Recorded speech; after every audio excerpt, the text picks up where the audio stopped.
Now shifting gears, we've mobilized some of the major areas of our body we're going to use in the squat to maximize range of motion. Next up, we're going to start activating different muscle groups. Trying to call upon larger muscle groups so that we can support more of this motion and be able to lift more weight.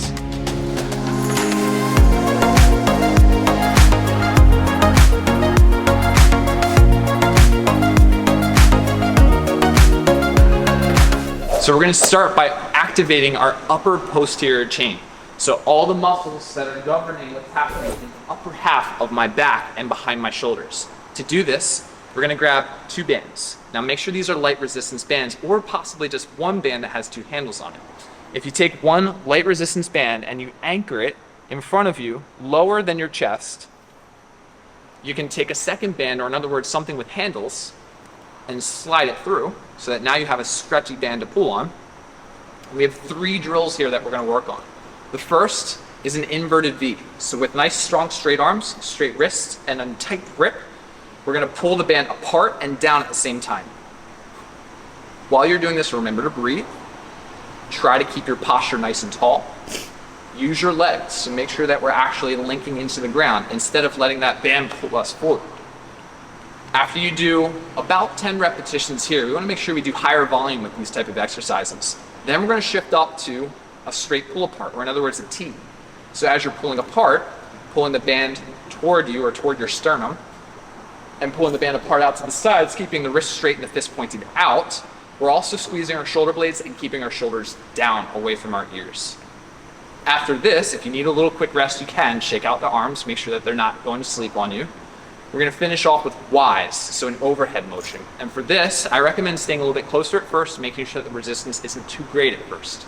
To get overhead, same principles apply. You still want a nice tight grip, wrist nice and straight, pull up, back, and apart. That band's going to get close to your face. That's okay, as long as it's not smacking you in the face over and over.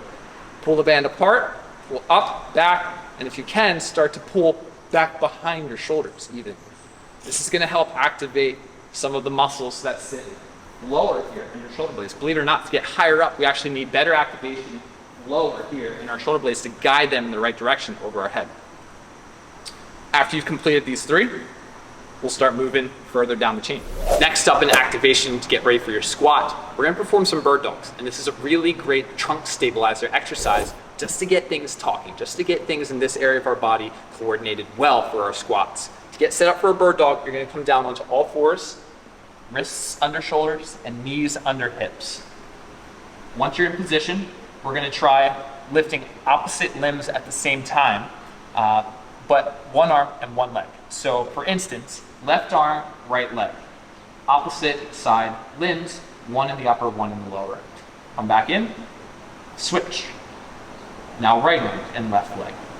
While you're moving, what we're trying to pay attention to is keeping our trunk stable. So keeping our spine straight, keeping our hips level, making sure that as we lift opposite arm, opposite leg, that we're not leaning or otherwise compensating in some sort of way to make up for that lack of balance that we get when we lift our arm and our leg out of the equation.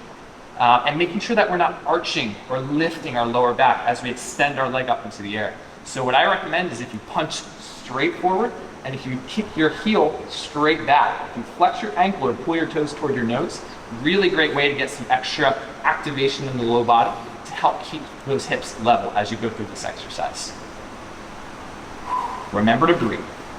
Next up for our activation drills, we're going to tackle 2 things at once. So if you have a glute band or something you can throw around your lower thigh here to help activate your glutes more, as well as a lighter weight plate, so maybe a 10, 15, or even maybe a 25-pound plate, we're going to need to use both of those. Now we're going to get started here with the glute band. So if you take that band and you place it right above your kneecaps or at the very bottom part of your thigh, first drill here, we're going to work on an elevator squat. So we're going to pry that band as far apart as we possibly can to get down to the lowest point in our squat and then stay there for a bit of time.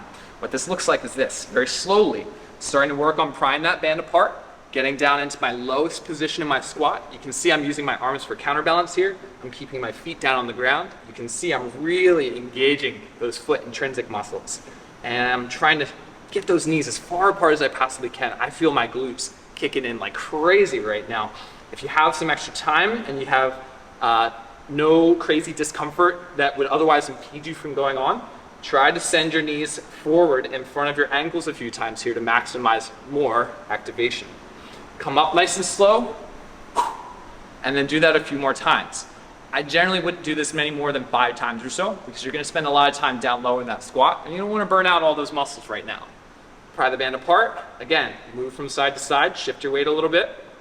Just try to keep your heel down and your toes down on the ground while you do this. Stand up nice and tall at the top. And for the next exercise, grab that weight plate.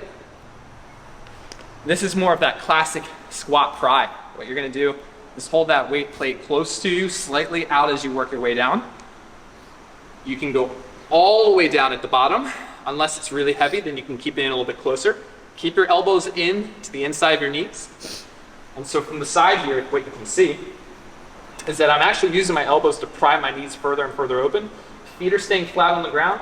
And I'm gonna just emphasize that same move we did with the glute loop a moment ago to try and drive my knees further forward than my toes. Shifting my weight a little bit to side. And the feeling I get in the inside of my hips is almost like a distraction feeling. It feels like my hip is pulling and making space. And then as I come up out of that squat, it comes back in. Everything feels as it should. So this is meant to provide more space and more activation to those muscles that give you space in your squat, again, to maximize range of motion and strength as you're getting to the bottom range of your squat. All right, thanks for watching. If you enjoyed this video, make sure you like, comment, and subscribe, and stay tuned for more.